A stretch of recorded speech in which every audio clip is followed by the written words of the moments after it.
पैसों के लिए जब आप निकल पड़ते हैं ना, फिर आप बड़ी तकलीफ में सफ़र करते हैं। फिर आप हिसाब लगाते हैं कि घंटे कितने तो हज़ार कितने, फिर आप टेंशन का शिकार होते हैं। और जब आप कहते हैं ना सानू तख्त हज़ारे दी लोड़ की है नाले की लगे शहर मबोल दे नाल, असी ते अपनी बाल के सेकने आ, सानू की लगे किसी और दे नाल। करो मद है अहले दुवल रजा, वो पड़े इस बला में मेरी बला, मैं गदा हूं अपने करीम का, मेरा दीन पारा है नाने। आप तवज्जो करेंगे, मैं जो बात अर्ज कर रहा हूं उस पर आप थोड़ी देर गौर करेंगे। भाई मायूस ना हो, और ये बहुत ज्यादा जो आप डिस्कस करते हैं लोगों को ये नहीं करें। हमें तो हुक्म है कि यहाँ किसी को जाके तबलीग करनी है या उसके लिए दुआ करनी है, या उसे कहें कि सियाना हो जाए या उसके लिए दुआ करें। तंज करना और फब्तियां कसना और इस तरह के जुमले बोलना कि जिनके अंदर शगुफ्ता मिजाजी ना हो, वो अच्छा और शुस्ता लोगों का तरीका ही नहीं। देखिए हुजूर उम्मीद दिलाते, उम्मीद। ये गरीब लोग हैं बेचारे, मायूस हो जाते हैं। थोड़ा सा कोई आदमी बीमार है वो मायूस हो जाता है, ना ना उठ बांध कमर क्यों डरता है, फिर देख खुदा क्या करता है। आप अपने अंदर शौक रखें, जज्बा रखें, हिम्मत करें। आप देखिए अल्लाह तबारक व तआला कितना करम अता फरमाता है। आप आगे बढ़ने का ज़ौक़ बनाएं। हजरत सलमान फारसी रज़ी अल्लाह तआला अन्हु फरमाते, खंदक की खुदाई हम लोग कर रहे थे। उन दिनों बड़ी शदीद गुर्बत थी मुसलमानों पर, इस्लाम पर। हम लोगों ने भूख की वजह से पेट पे पत्थर बांधे हुए थे। 2 4 5 लोगों का खाना हजरत जाबिर इब्न अब्दुल्ला ने पकाया तो हुजूर ने फरमाया सारे ही चलो भाई। तो बड़े अजीब और कठिन हालात थे मुसलमानों पे। एक चट्टान टूटती नहीं थी। अर्ज की या रसूल अल्लाह सल्लल्लाहु अलैहि वसल्लम करम नवाजी फरमाए। हुजूर ने फरमाया मुझे दो कुदाल, हथौड़ा मुझे दो, चट्टान तोड़नी है। चट्टान, इसका मतलब है कि पीर साहब को भी 2 4 काम अपने हाथों से कर लेने चाहिए। इसका माना यह है कि मौलाना साहब भी अगर कभी मेहरबानी करेंगे ना, बुजुर्गों की बात नहीं कर रहा, अपनी तरह के लोगों की कर रहा हूँ, तो उनके लिए भी कोई मना नहीं है। मेरी बात की समझ आ रही है? मैं अपने मदरसे के तालिब इल्मों से कहता हूँ, मस्जिद कमेटी की नहीं होती, मस्जिद अल्लाह की होती। कमेटी की मस्जिद समझ के काम करोगे कुछ नहीं कर सकोगे, और रब का घर समझ के करोगे फिर कमेटी वालों से कहोगे तुम बाहर रहो, ओठ फरीदा सुतिया झाड़ू दे मसीत, तू सुते रब जागदा तेरी डाडे नाल परी। फिर ज़ौक़ बदल जाएगा, फिर तबीयत तब्दील हो जाएगी। बहरहाल हुजूर ने ना वो हथौड़ा लिया, नीचे उतरे और एक जोर से सरकार ने ज़रब लगाई चट्टान पे, जोर से। बाजार हालात ये हैं कि अभी मक्का भी फतह नहीं हुआ, गुर्बत इतनी है कि लोगों ने पेट पे पत्थर बांधे हुए हैं, लेकिन एक हुजूर ने चट्टान पे ज़रब लगाई तो पता क्या फरमाया? फरमाया लो भी अल्लाह ने मुल्क के शाम की कुंजियां हमें दे दी हैं, लो शाम हमारा हो गया, फतह हो गया मुल्क। फतह तो अभी मक्का भी नहीं हुआ, लेकिन हुजूर उम्मीद दिलाते, लोगों के चेहरे खिल उठे। दूसरी ज़रब लगाई तो फरमाया लो भी अल्लाह ने रूम की कुंजियां भी दे दी। तीसरी ज़रब लगाई तो फरमाया यमन भी हमारा हो गया। सहाबा फरमाते वो खंदक के दिन मेरे नबी ने ऐलान फरमाया था, अभी कोई जंग नहीं हुई उधर, अभी पेशकदमी नहीं हुई, फौजें नहीं गई, पर हमने तय कर लिया था इलाके हमारे हैं। इलाके ये ना हमें कैद कर दिया गया है छोटी छोटी सरहदों में, वरना इकबाल कहते हैं बाजू तेरा तौहीद की कुव्वत से कवी है, इस्लाम तेरा देश है, क्योंकि तू मुस्तफवी है, इस्लाम तेरा देश है। हुजूर ने फरमाया ये इलाके हमारे होंगे। हज़रत अबू हुरैरा फरमाते हैं ज़माने बीत गए, हुजूर का विसाल ज़ाहिर हुआ, जनाब सिद्दीक़ अकबर का विसाल, हज़रत उमर के ज़माने में फतूहात हुई, वो कुंजियाँ आईं।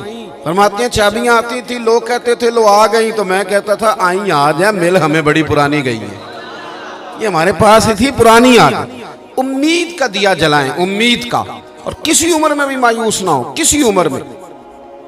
महमूद गजनवी गुजर रहे थे तो एक बाबा जी ना ज़ईफ बुजुर्ग, वो ना अपने हाथों से पौधा लगा रहे थे, हाथ उनके कांप रहे थे, पौधा लगा रहे। तो वो गुजरे महमूद गजनवी, तो उनको देख के ना तो कहने लगे बाबा जी ये क्या कर रहे हैं? राशा भी थारी था, हाथ कामते भी थे। महमूद गुजर रहे थे, बुजुर्गों को देखा और देख करके फरमाने लगे बाबा जी ना तो आप इसकी छाँव में बैठ सकेंगे, आपकी उम्र बताती है कि इसका फल भी आप नहीं खा सकेंगे, तो इतनी मुशक्क़त आप कर रहे हैं, तो बाबा जी मुस्कुराए और महमूद की तरफ देख करके फरमाने लगे, बेटा मैं फल नहीं खाऊंगा तो मेरे पोते तो खाएंगे ना, और मैं नहीं छाँव में बैठूंगा तो यहाँ से गुजरने वाले मुसाफिर तो बैठा करेंगे। महमूद बड़े ही खुश हुए। इतनी अच्छी बात, इतना खैर का जज्बा, इतनी अच्छी उम्मीद, इतना ताज़ा दम शख्स फौरन एक अशरफियों की थैली निकाली और कहा, बाबा जी ये तोहफे में रख लें, कबूल कर लें। बाबा जी ने थैली थामी और मुस्कुरा के फरमाने लगे, महमूद आप तो कह रहे थे कि आप फल नहीं खाएंगे, मैंने तो अभी लगाया ही नहीं, फल अल्लाह ने पहले अता फरमा दिया। देखे मैंने उम्मीद लगाई थी कि मैं खैर करूंगा तो मुझे तो फल मिल गया। महमूद ने ना एक थैली अशरफियों की और थमाई, का और रख लीजिए। तो बुजुर्ग फरमाने लगे, महमूद मेरे इखलास की बरकत देखो, लोगों के बाग में साल में एक दफ़ा फल आता है, मैंने अपने रब के साथ इखलास के साथ सफ़र शुरू किया है तो मेरे बाग ने साल में 2 दफ़ा फल दे दिया है। मैं एक थैली और दी। आप ना ज़ौक़ बनाएं, कभी भी मायूस ज़िंदगी नहीं गुजारें। और ये जो हमारा मिजाज है ना कि दुनिया में एक मैं ठीक हूँ और एक जो मेरे पीछे हाथ बांध कर चलता है वो ठीक है, इस ज़ौक़ से भी बाहर निकलें। आप ज़रा बाहर निकल के देखें, बंदा छोटा तब नज़र आता है जब दूर से देखा जाए या गुरूर से देखा जाए। आप करीब जाके लोगों को देखें, लोगों के बारे में अच्छे जज्बात रखें, दिल को नरम करें। क्यों?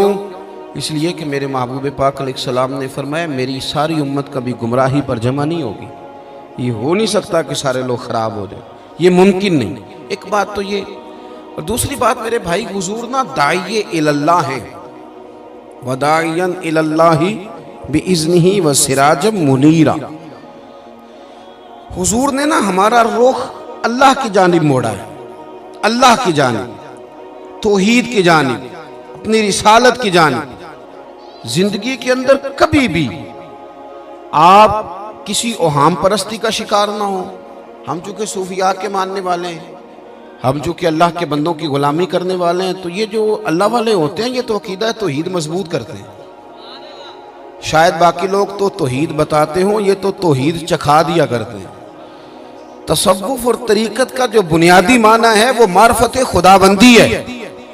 कभी भी ये जो हम वहम का शिकार है ना, वहम का, यानी अभी तक लोग कह रहे हैं कि काली बिल्ली रास्ता काट गई है, अभी तक लोग कह रहे हैं कि मैं निकलूं तो मुझे आवाज ना देना, अभी तक लोगों को मसला बनाऊं, आज के दौर में भी, जबकि आपने उस रब करीम की बारगाह की इबादत का ऐलान किया है कि जो मालिक करीम वाहदहु ला शरीक है, और उस रब करीम के होते हुए आप लोगों से डरते हैं।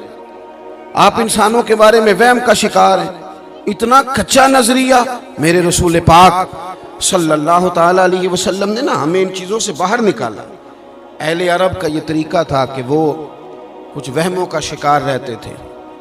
काबे का तवाफ़ करते थे तो कपड़े उतार के, कुर्बानी कर ली तो अब उसका गोश्त दीवारों के साथ मलेंगे, और हज करके आए तो आप दरवाज़ों से दाखिल नहीं होंगे, छतों से आएंगे। ये काम नहीं करें आप।